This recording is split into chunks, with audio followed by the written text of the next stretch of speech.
last talk of today. So our last speaker for today is Louis-Hadrien from Geneva, and he will talk about the categorification of one. Maybe you won't say another one. Well, thank you for the introduction and thank you for the invitation. It's my first time in Vienna and I'm very happy. I hope I will manage to see the city anyway, but we'll see about that. What I will speak about today is, as Daniel mentioned, is categorification of one and the Alexander polynomial. And it's joint work with Emmanuel Wagner. And part of what I will say today is still work in progress, but we hope to upload something on the archive next week as he will be here. So it's pretty much safe now, but yeah. So it's not on the archive yet.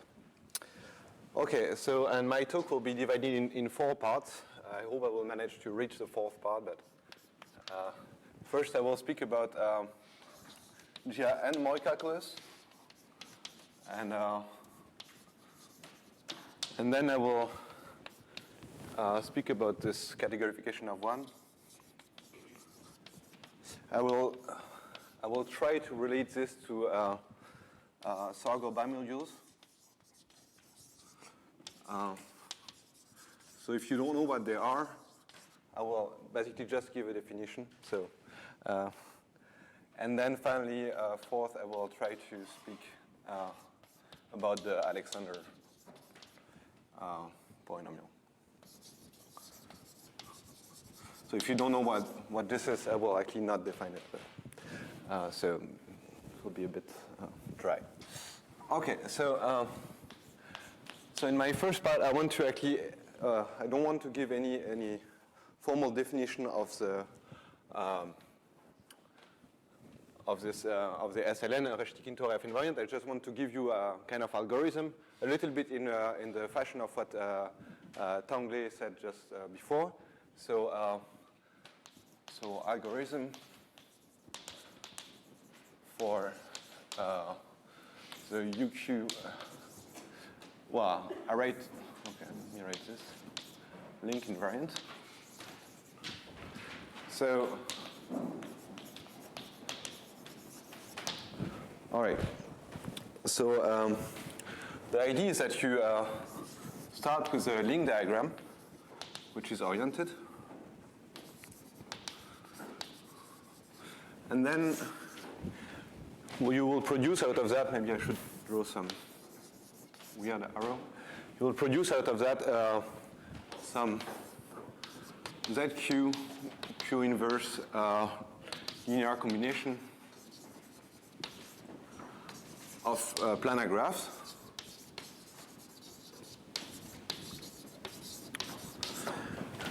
And okay, so and then out of this linear combination, you will actually get some thing that I will call Gn, which is as well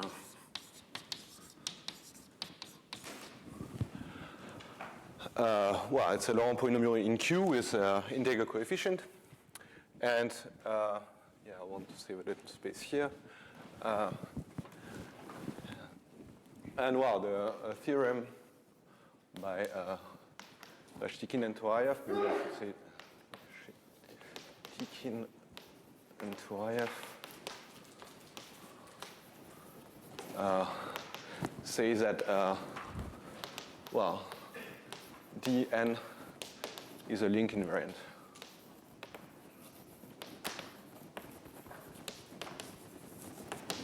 Okay, and oriented link invariant because obviously I took an oriented link diagram at the beginning.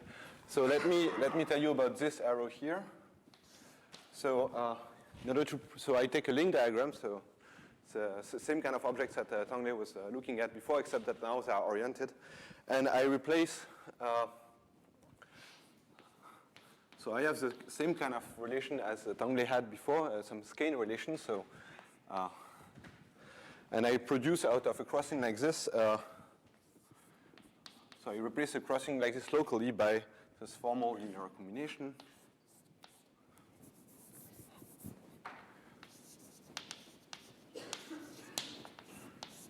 So except that now I don't, well, the setting is a little bit different because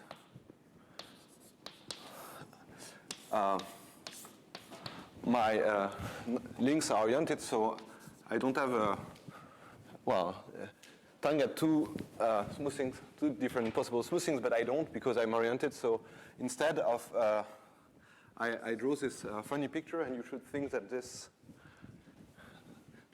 that the normal strands are colored by 1, and these funny ones are colored by 2. Okay.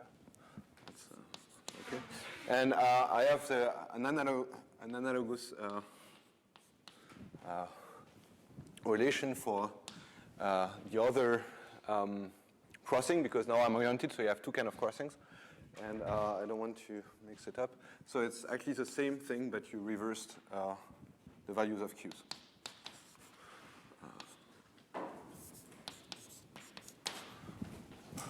Okay. Okay, so that's the part where I produce from a link diagram ZQ Q minus 1 linear combination of planar graphs. So, for instance, if my graph, if my link diagram had n crossings, then this linear combination of planar graphs has 2 to the n terms, because I replace for each crossing I choose either this or this, and I do that n times, so I have 2 to the n terms in my linear combination. Okay. So, all right.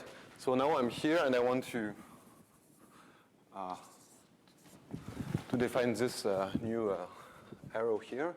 And the idea is that for each of this graph, and I want to give a definition about which kind of graph we are speaking about, I want to associate some Laurent polynomial in Q.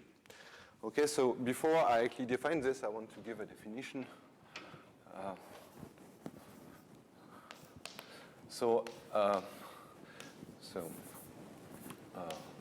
My graph. So this is for Murakami, Otsuki, and Yamada. Is so let me say so a trivalent oriented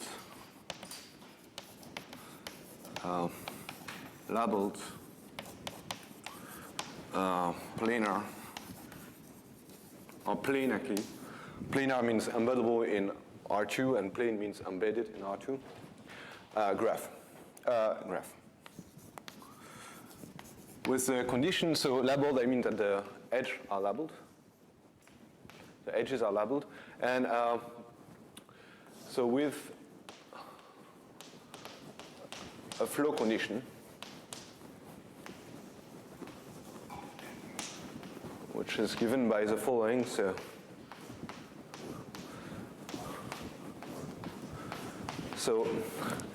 there is a flow condition, so you want that, I should have said here labeled. So as I said, my edges are labeled, and I should say that this here belongs to the the positive integers, and I want somehow that the flow is preserved. So if here I had, A and here B, here I have A plus B, I have as many things going in as things going out. Okay. All right. So, and now it's just want you to realize that the graph I produce with my local rule to somehow smooth the crossings, produce graph of this type. Okay, it's just, in my case, I will just have graphs with only 1 and 2 labels. Okay, and maybe I want a name for that.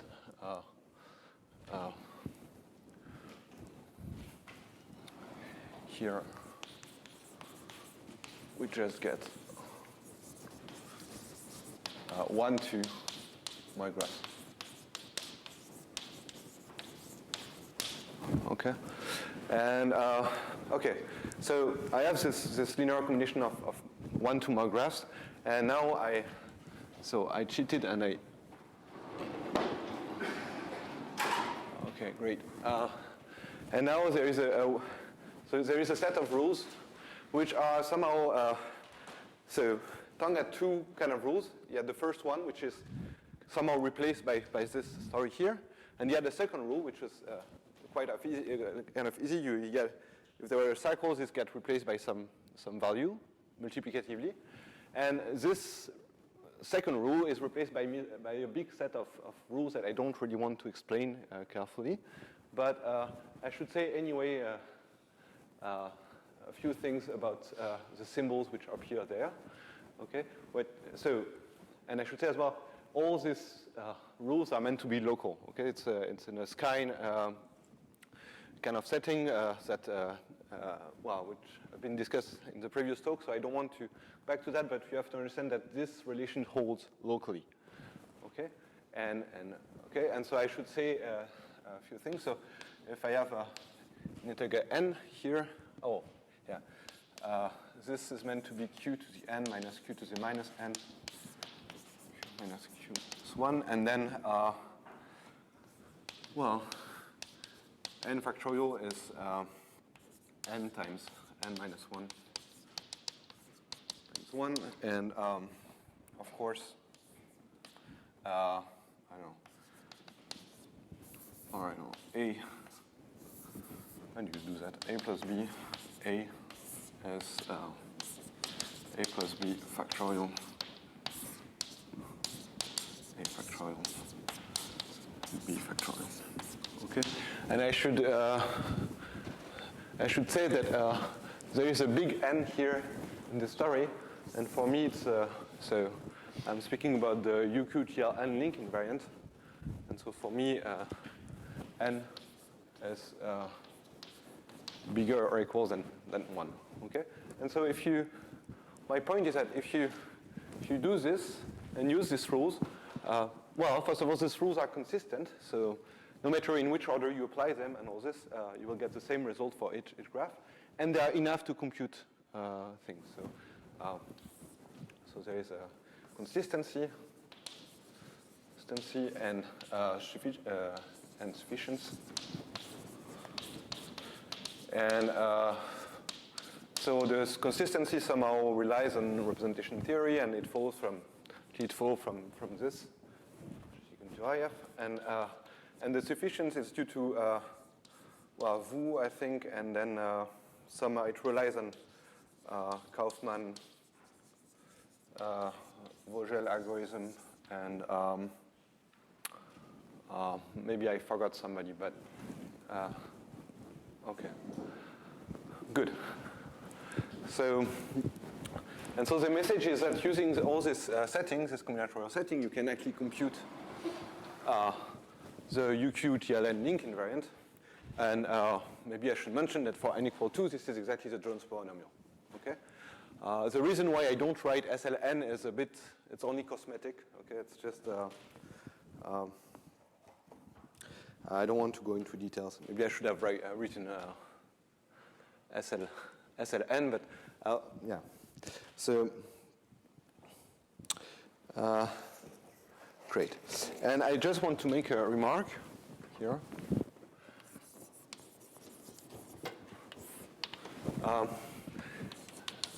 Because I should have said here something. Because actually, once you get a Moy graph, it's actually not super easy to understand in which order, what you have to apply and all this. You may have to complexify your graph to actually, compute the values. It's kind of not very easy to deal with all this, but there is a trick. If n is equal to 1, and gamma is a 1 to my graph,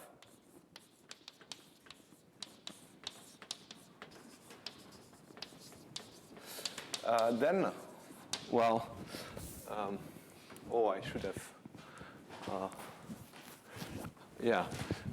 then,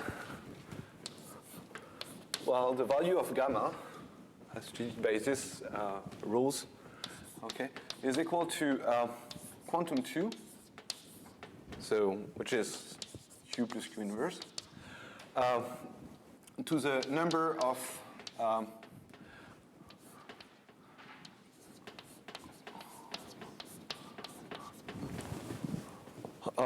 edges with level 2 in my graph.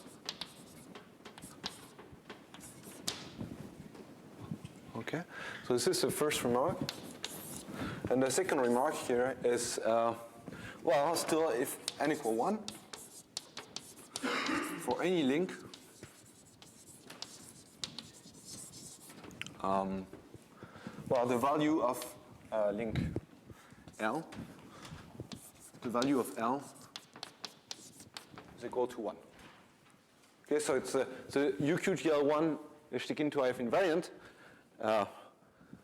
On the one hand, it's not super efficient as an invariant, but it's super easy to compute. Okay? Good. All right, and the point is, so that's why, now I want to go to the second part where I want to categorize this guy, 1.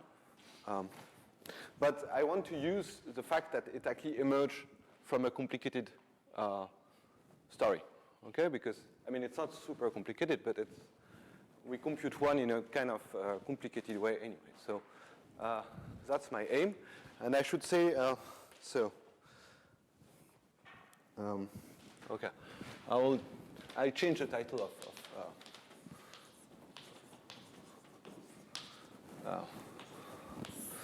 of part 2. And I should say that this is, so the same story appears as well in work of Curtis and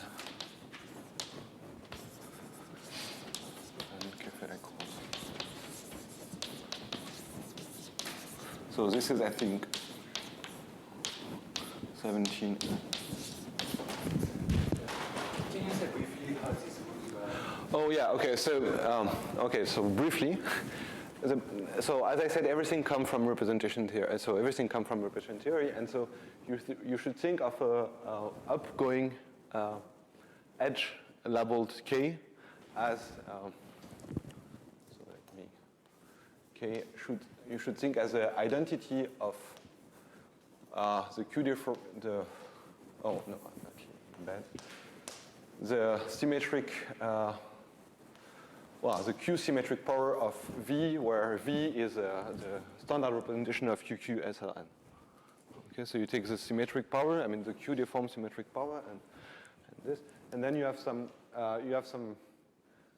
well, the restriction I made, this flow condition ensures that whenever you see something, there is a kind of, there is a very canonical intertwiners we want to put there. And well, you need to work with duality morphism as well to make sense of the cycles, for example. But basically, you do that, and you work in this category of UQGLN module, and yeah, in the end, you get something which turns out to be a polynomial in Q and Q inverse. Actually, I should have mentioned. I'm sorry about that. I should have mentioned Lee here because he is responsible for these facts to be yeah. So he proved that, yeah, everything is really a polynomial there. So yeah, I'm sorry about that. Okay. So, and as I said, the aim of this part is to categorize this invariant. And what comes next is an avalanche of definition. But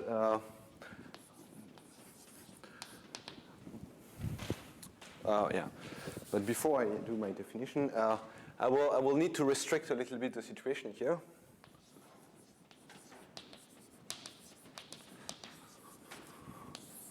So we'll only consider. So we only consider.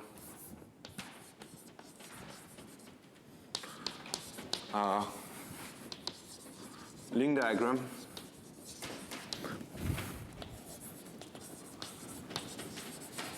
but bread closure.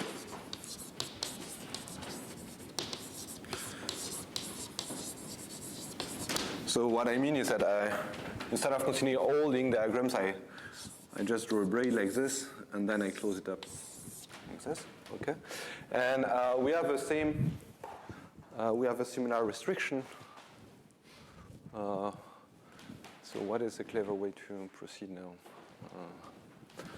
is that? Okay, it's quite high now. Okay. There's something to the right. There is something to the right. Stick. This? Ah, yeah. Very good.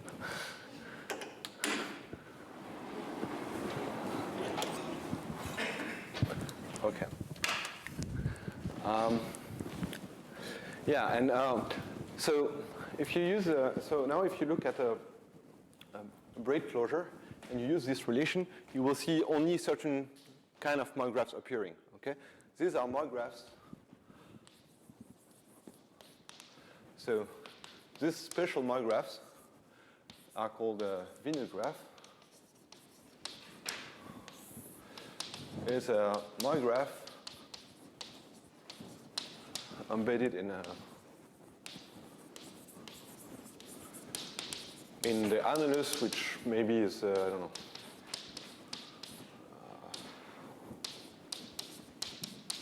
something like this,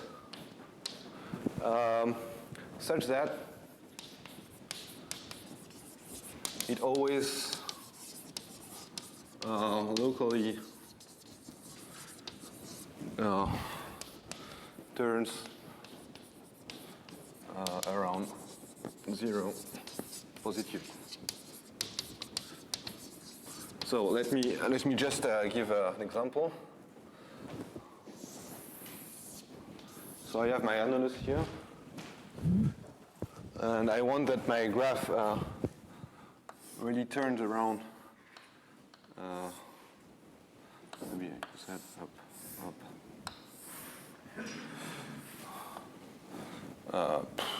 Okay, it's complicated. What? 2, 2, 1, 2. Okay. Sorry. What? Something I guess like this would be fine. And I want that everything turns positively. Okay. So 2, 1, 1, 1. So this would be acceptable. Okay. All right.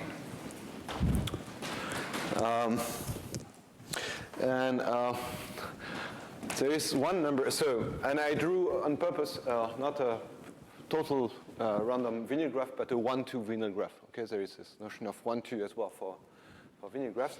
And I want to mention that there is a mention of there is an index of vinyl graph. So it's like the brain index. It's a number of tracks you have. Okay, in this case, this would be 3.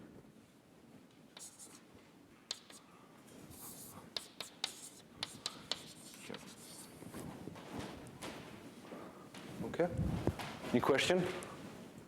Well, it's just a definition. Okay. Okay, so now I really have to erase something.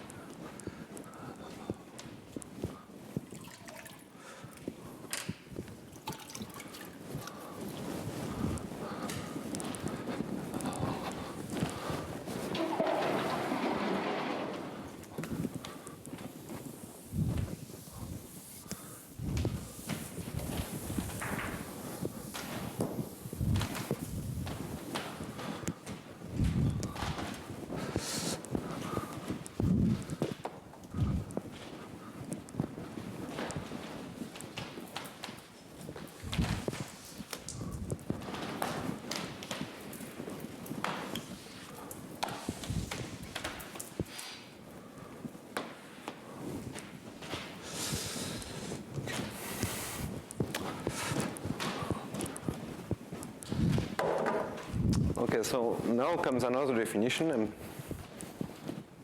oh yeah, I should maybe have said that. I said that we wanted to categorize this starry, and in particular, I want to associate with every vinyl graph a certain vector space. Okay.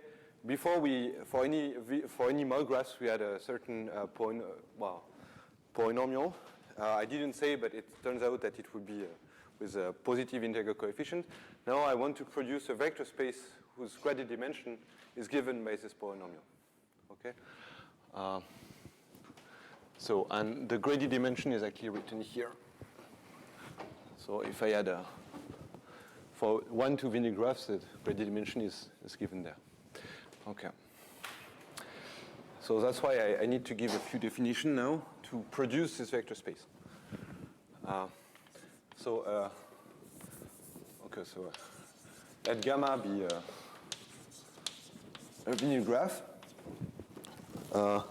Then a dot configuration.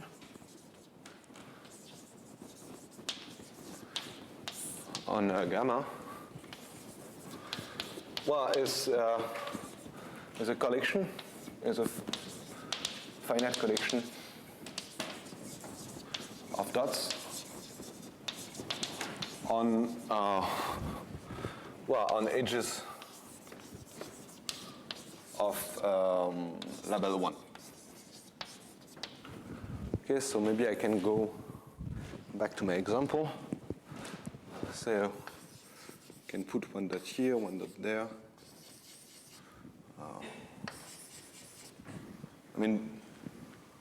I mean, they don't have to have dots. Yeah, I mean, if you prefer, you just put an extra label on your labeled 1 thing, and that's it. Okay, label 1. Okay, very good. And I want to call this the set of dot configuration. Is called D of gamma. Okay, and actually, if D is in D of gamma, it has a certain degree. The degree of D is 2 times the number of dots minus the number of this in gamma. So there is really one part which depends on D, and the other part is just a normalization for gamma. And now I am almost I can almost define the vector space I want to define. So, but not quite. So this will be just a first attempt. Is the graded Q vector space spanned by or generated by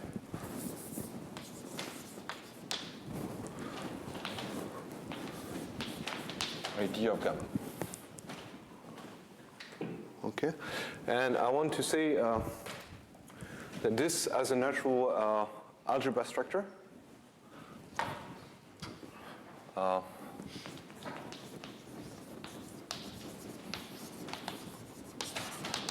If you take 2 dot configuration, you put them together, and that's it. So you superimpose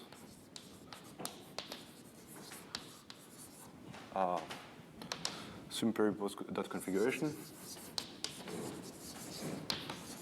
Okay. And this is so and obviously the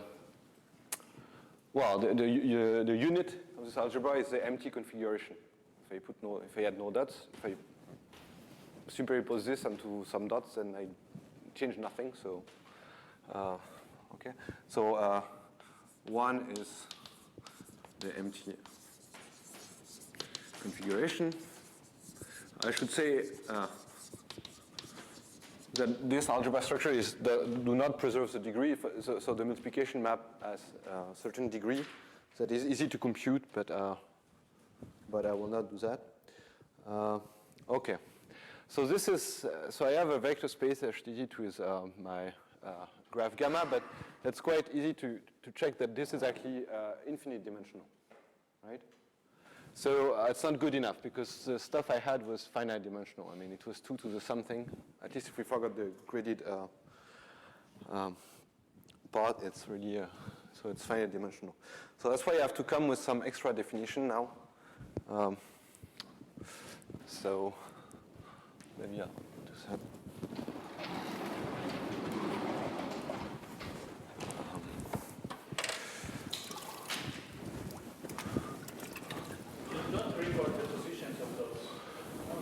Yeah, you can, I mean, okay, maybe it's easier not to recall them because then when you superimpose, you want to be able to really superimpose them, so you want to move them a little bit around. Yeah, so yeah, let's say that they can freely float on the edges.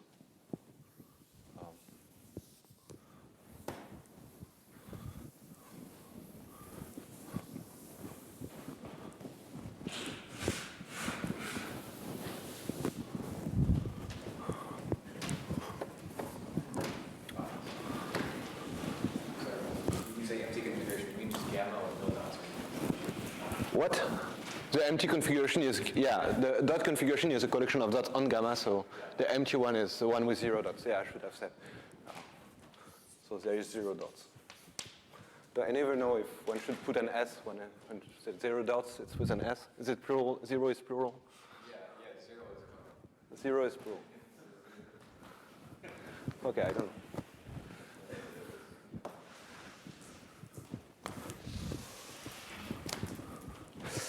Okay, so now I want to define an omnicoloring.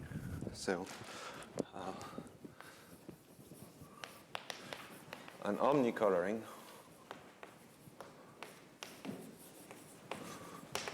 or maybe I would just say coloring afterwards, but it's just of gamma. Well, gamma is still a vinyl graph, okay, of index k. So remember, the index of k is like braid-like index, okay? Is a k tuple of cycles, well, of oriented cycles,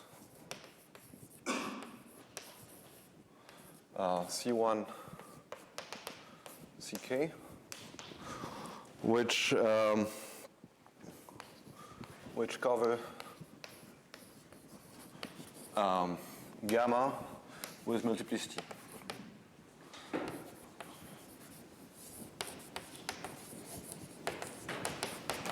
So maybe I restrict here to the case where gamma is 1 to vinyl graph. So let me draw an example. So I will say this is 2, this is 1, splits, this goes, splits, this goes, splits. Okay.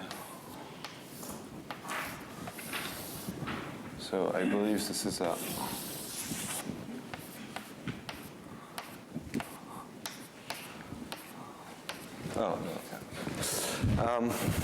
so now I have to draw 3 cycles.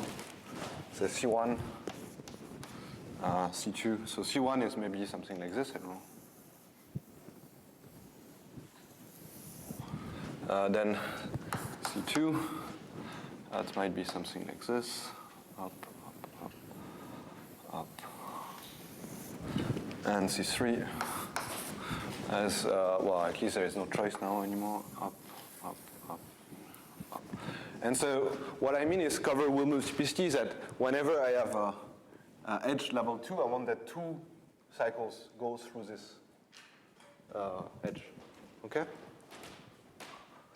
All right. And so now, okay, now I need one more definition. And then I'm done. Okay. So definition. So now I had this dot configuration and this colorings, and I want to mix the two notions together. So let gamma, well, let D be a dot configuration, and C a coloring. So yeah. Then the colored evaluation, well, of gamma, both of them. about evaluation.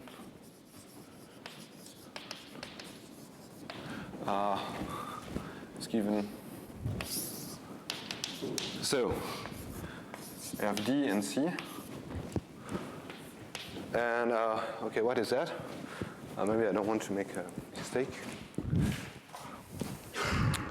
That's a product for I goes from 1 to k of maybe okay. DC is the product 1 to k to xi. So I have a, well, okay, I'll come to that later. It's a number of dots with color I. So the color means, okay, so the dots, they only lie on the edges with label 1. So there is just one color going through this stuff. So, okay, and then it's a product of, okay, on every thing which look like this. So on every split vertex, okay, I have two and I split them into 1 and 1 of x of the, yeah, maybe, so okay, I have my coloring, and so this guy, maybe I'll just draw something.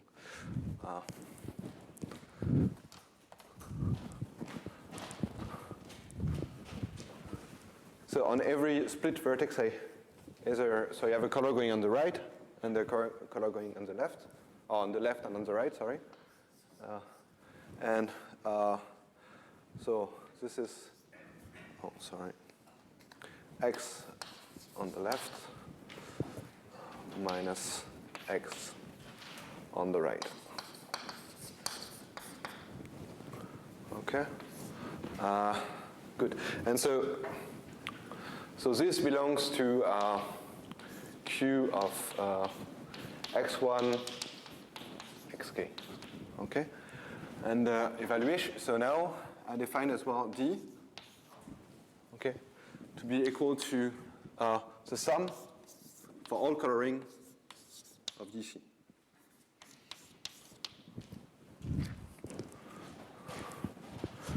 Okay, and so now I have a proposition.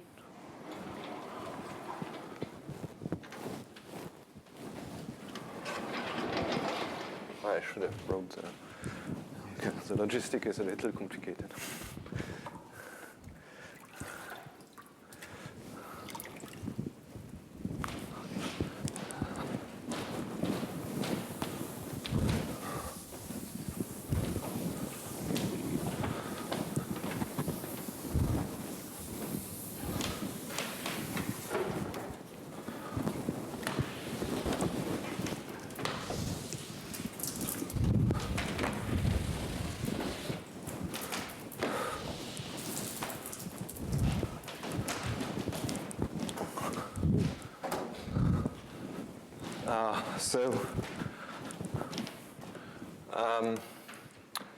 Yeah, position.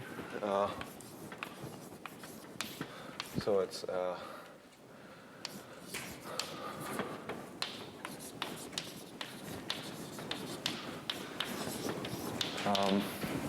so this guy here, D, is symmetric polynomial. Well, I mean, I should say differently. Okay. D belongs to Z of x1, xk. Well, the symmetric polynomial in x1, xk. Okay. And this is important because now I want to define tau of D is D at x is equal to 0. Okay, since now I have a polynomial, I can just take the coefficient. Of course, I can't do that at all at the level of colored things because I divide by x to, so this goes wrong. But if once I know I'm here, is good. And I don't want to go into details, but actually the degree of the polynomial you see depends on is, okay, it's not exactly equal to this guy, there is a global shift, but it's related to the degree of the dot configuration, okay? But this is kind of clear from the definition there, I think. Anyway, so, okay, and now I can define, so now it's a definition, but it's the end somehow. So S1 of gamma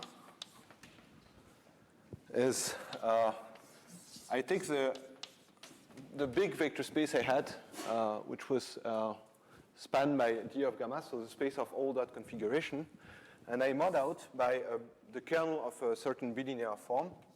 So the kernel of, well, I didn't say, okay, I want to call mu the multiplication of tau of mu of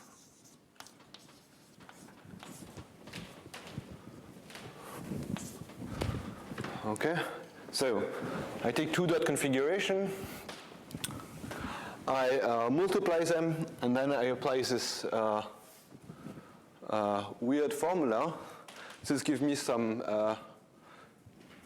some integers, and so this gives me a bilinear form. Well, I have to extend all this story linearly, but it's kind of no problem. And then I mod out by the kernel of this bilinear form. Okay? And now the theorem is, well, I'm not sure. Okay. Okay, maybe that's a proposition.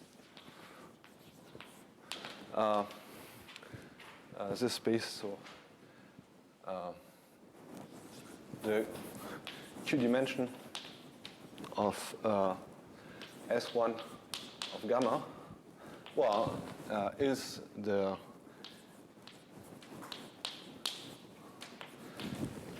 value associated with gamma, this round polynomial here, and so let me recall that it's quantum 2 to the number of guys like this.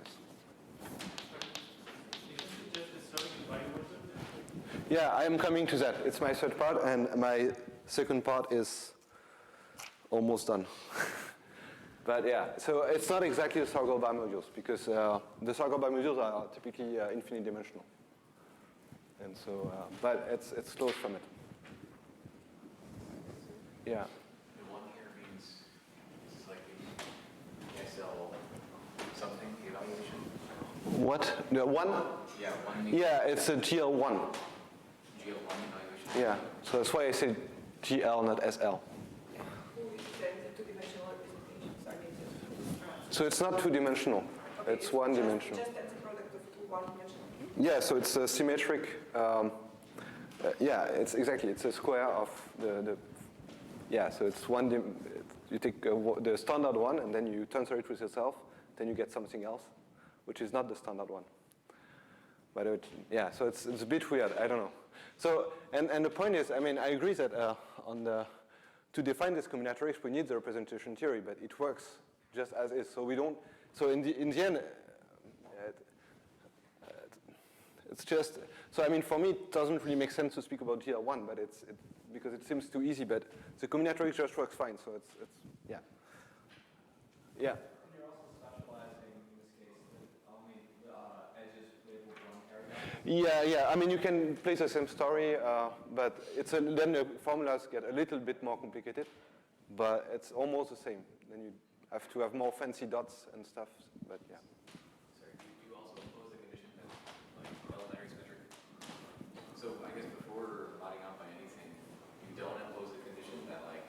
No, because it comes for free. It comes for free because of this. Because if you put one dot here, one dot there, then whatever coloring you put on the things, they will be the same. It will give the same value as if you put them downstairs. I don't know if yeah. So it comes for free. So it's okay. Actually, I lied a little bit. I'm coming to talk about modules in 5 more lines. So, no more questions? Tau here? This? Yeah. This is a definition.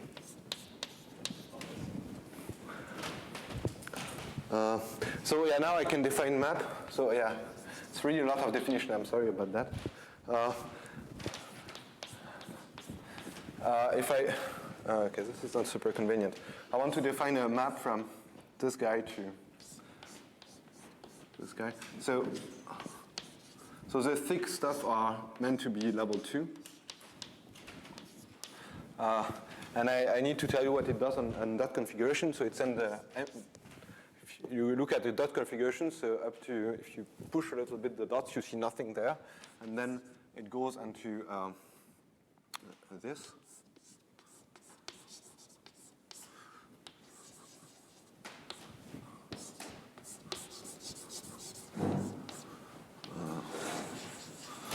Okay. Well, you actually have to prove that this is well defined. I mean, these are defined as quotients, so you need to prove that this is well defined, but it is. So I want to call this merge, because I merge things, and then I have another map which is actually easier.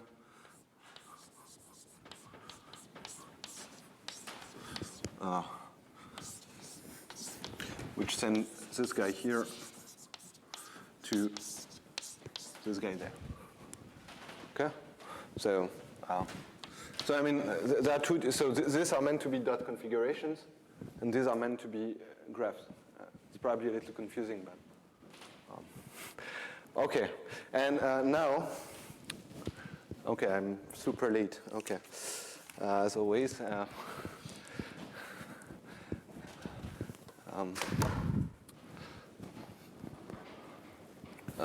Okay.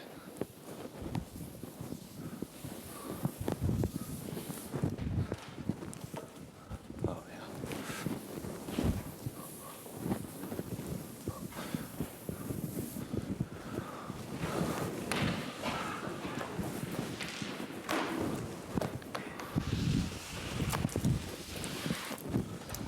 Okay. So now if you,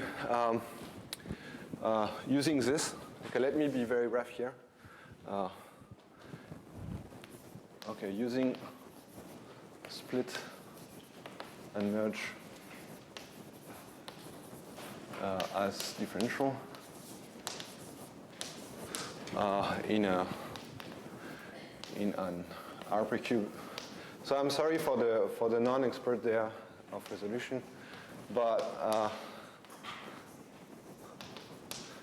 so somehow using a very standard procedure, we can cook one obtains chain complex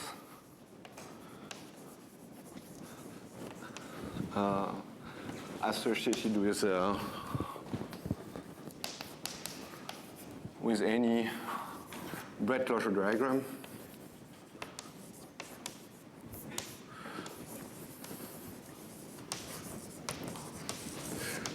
Which maybe I will call beta. And I should give a, okay, and let me call this CGR1. So our beta. So the homology of this chain complex is link invariant.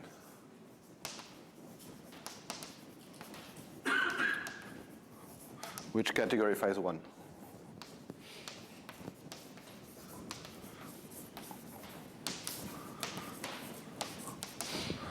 Okay, so this is a, so yeah, so this is a theorem. So Wagner, but so I should say, so there is, it's independently by Cotes, who actually came first, and by Kefedek and Rose.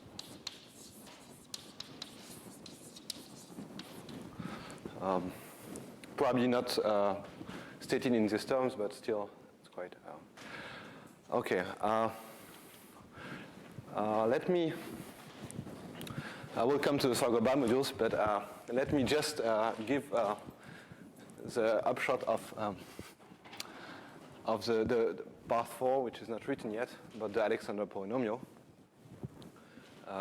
Okay, I go to part 4 and I will come back to part 3 because I think it's worth it to take a little time on part 3. Okay, so part 4, Alexander.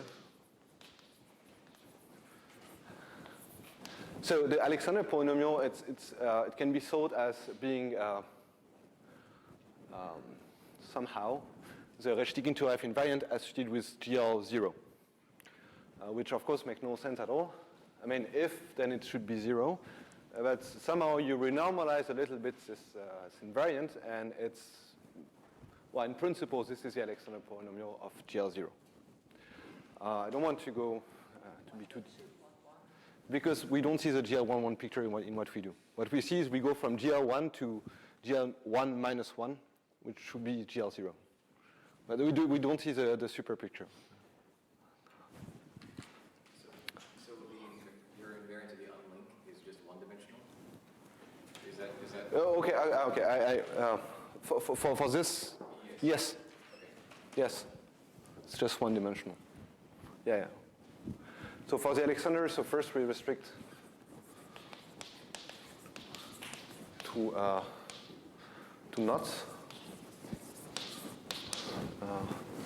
And then what you do is you consider exactly, so you consider knots and choose a base point.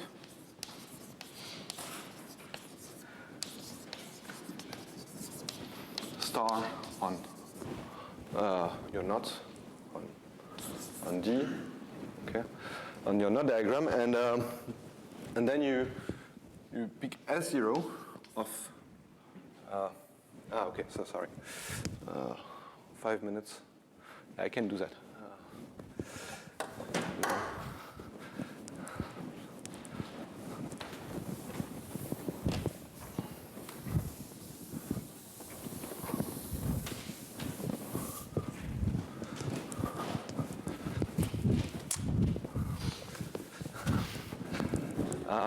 Okay, so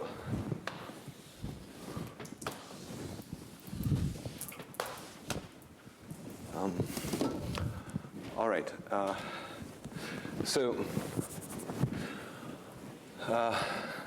So first we restrict to knots, but on the level of vignette graph, we will not see this restriction because we don't see any crossing. I mean, it kind of makes no sense.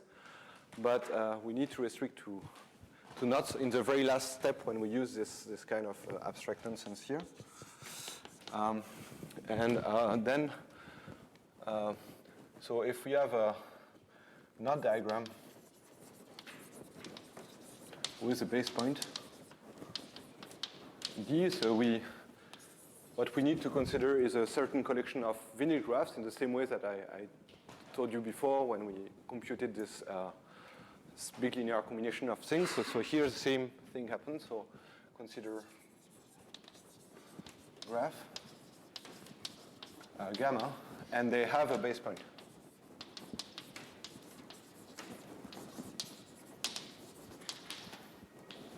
Okay, and so now I define the space. Maybe I'll write it like this. So if I have a vignette graph gamma with a base point, okay, I consider the subspace of S1 where, well, span by dot configuration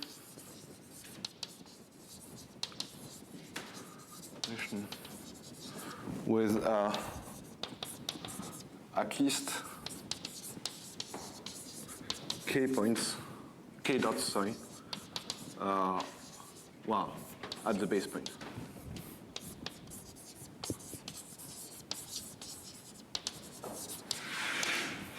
Okay, and then I do the same story. Okay, so same story. So I look at the homology. So I want to, I can cook up a complex just like here, and I want to call this we actually use GL0 of beta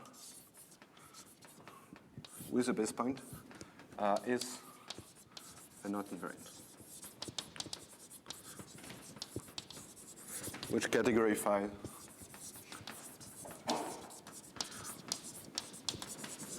the Alexander. Okay, so now you have 2 minutes to speak about the circle bimodules. All right. So what I hide a little bit in this theorem here, is that it relies,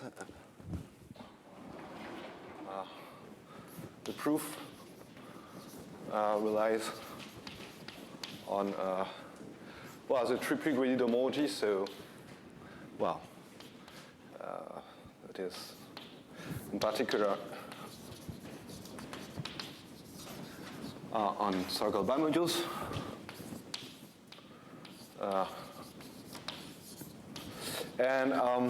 Okay, so, and I just want to say that it actually don't come from nowhere. So the circle bimodules, they are almost here. So let me, okay, let me write this here. I'm sorry. Okay, so, and still I have 1 minute, so I will not define the circle bimodule. Sorry about my promises. I just want to say the following. If you take the dot configuration gamma, the space of dot configuration, and you mod out, this time not by tau, so I had so now it's gone, but before I had this tau of multiplication of this. So this was S1. Okay, but now I want to just divide by. So I don't want to evaluate my variables to 0. So I just let them.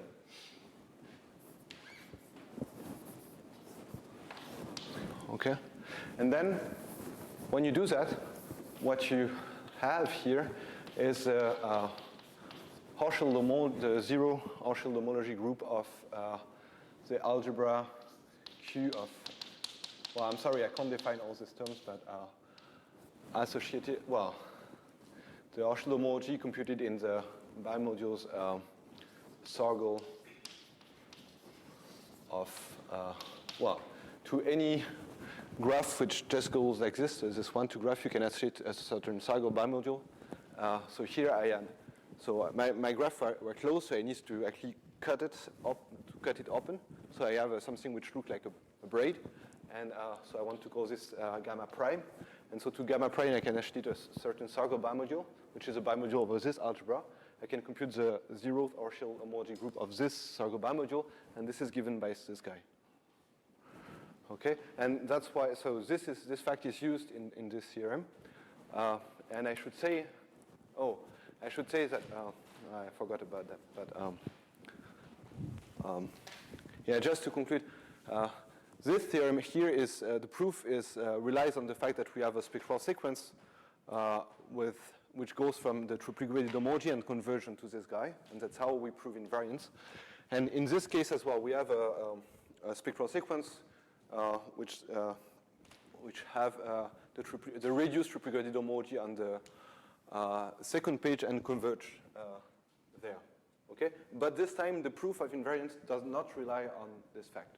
The proof of invariance is totally combinatorial. Yeah, and I think I'm done. So thank you for, sorry for rushing in the end.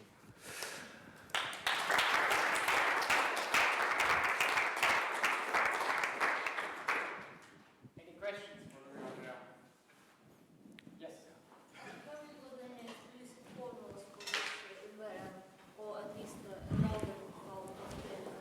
For this one here? Yes. Okay, so we conjecture them to be the same as the egal-4 homology, even though the egal-4 homology is usually, so there are some version with signs, but the classical, the original version is on that too, and we work over Q, so we have a kind of a different story.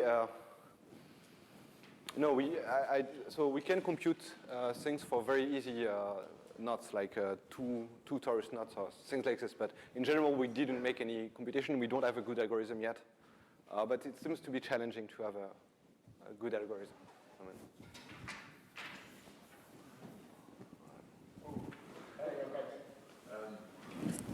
So do you have other forms whose derived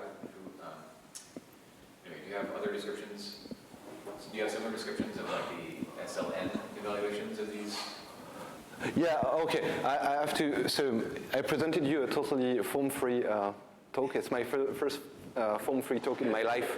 But yeah, there is this dot configuration stuff. It comes from the, I'm not sure if this is your question. It comes from the form setting. Is there a form-free way, I guess is maybe my question, of describing the evaluation of this, of the SLN evaluation of it now? Oh, yeah, definitely. There is a dot configuration way of doing that, yeah. But then, yeah, it's everything is hidden on the difference between this bracket here and the tau. So tau it's where I really use the GL1 stuff. And if you go to GLN in general, it's where it's tricky. You need to be careful. I just wanted to, so you can define the quotient to take out the graph. Well, basically, the category representations of GLN, Yeah. the category representation of GLN infinity, when you say that H plus Yeah. 0. Yeah. How you get those? No, I don't think so. The point is I mean, what you said is true for exterior powers, but we work with symmetric powers. I mean, the background idea in the presentation theoretical part is really symmetric powers and not exterior powers, and then I don't know exactly how this works then. And honestly, I mean, finally, my understanding of representation theory is that it gives nice combinatorics, and then, I don't know.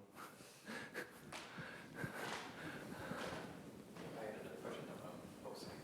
Yeah, Josh, what's the motivation in definition of S0 to put 3 dots on the Okay, yeah, thank you for the question. Okay, so I gave this way of describing the space because it's easier, but at least this is not the right definition.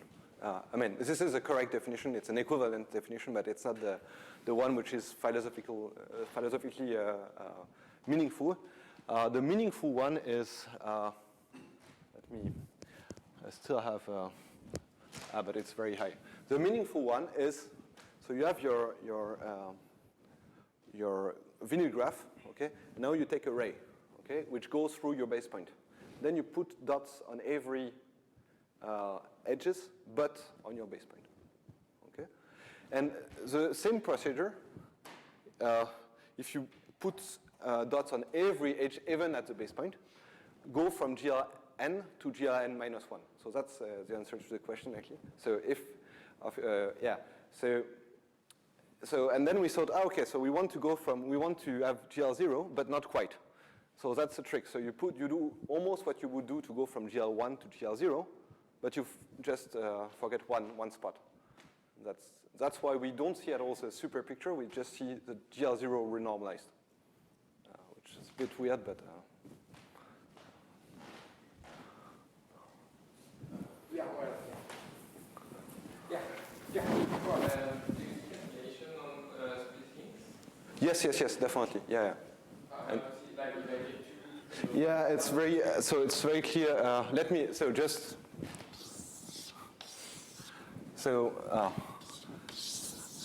Let's say you have a base point here, okay, and it means that I have to put some guy here. Oh, but now the formula is not there anymore. But if you compute this guy for then if you compute the bracket one, you see what's this guy?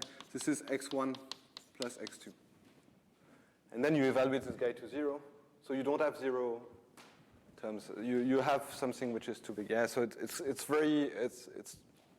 it's almost tautological that it's 0 on splits. Okay, maybe one last question. We're just going to ask, so you get a map from Hodgel from 0 of a certain homology to symmetrical homologies? Yeah. Does that have another description? I mean, So, sorry. So your state sum Yeah. produces a symmetric polynomial for each. Yes. For each granular closure. Yeah. of the binomial. In other words, it produces a function from like, or a linear mapping from HH0, the zero binomial to delivering a symmetric. Yeah. Yes. What? Yes, it does that. Yeah. Is that I don't know if it's known at all. But yeah, I wouldn't be surprised that it exists already, but I don't know. I have no idea. Okay, then let's say the speaker again and all speakers from today.